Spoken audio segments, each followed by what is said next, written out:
中国的军事高层又搁传出有人去访律官，中央军委会副主席张又杰，搁联合参谋部的参谋长刘振立，两个人因为涉嫌违法去访立案查办。即马中国军委会高层就敢若剩主席习近平甲副主席两个人尔。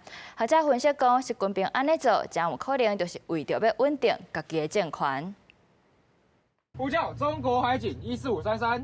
并航监控南海巡人员放送区官搁在侵了金门限制水域的中共海警船。根据国防部掌握，二是有4台自强机、7台自强舰加3台中共的公务船，继续伫台海周边活动。前一天也搁讲，开始今年第3遍联合舰备警船武力恐吓台湾。另外，共军人数也有变动。中央军委副主席张又侠、中央军委联合参谋部参谋长刘振立涉嫌严重违纪违法，立案审查调查。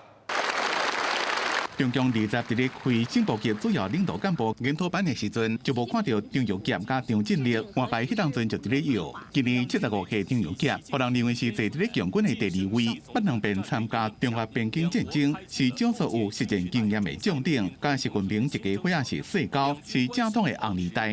无论谁想把台湾以任何形式从中国分裂出去，中国军队都绝不答应，绝不手软。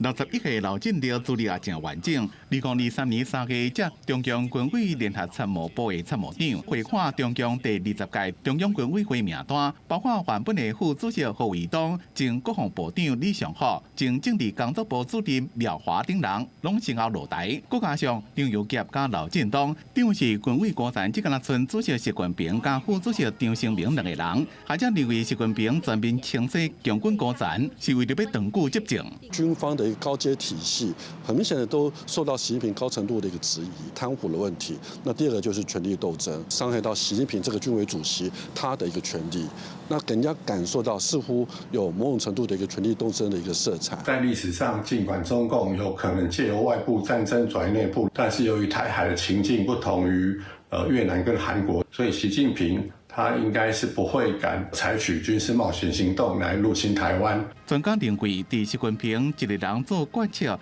权力拢伫咧伊的手内，就可能用对外冲突来加强内部的团结。所以以后台海局势，咱就要正真心面对。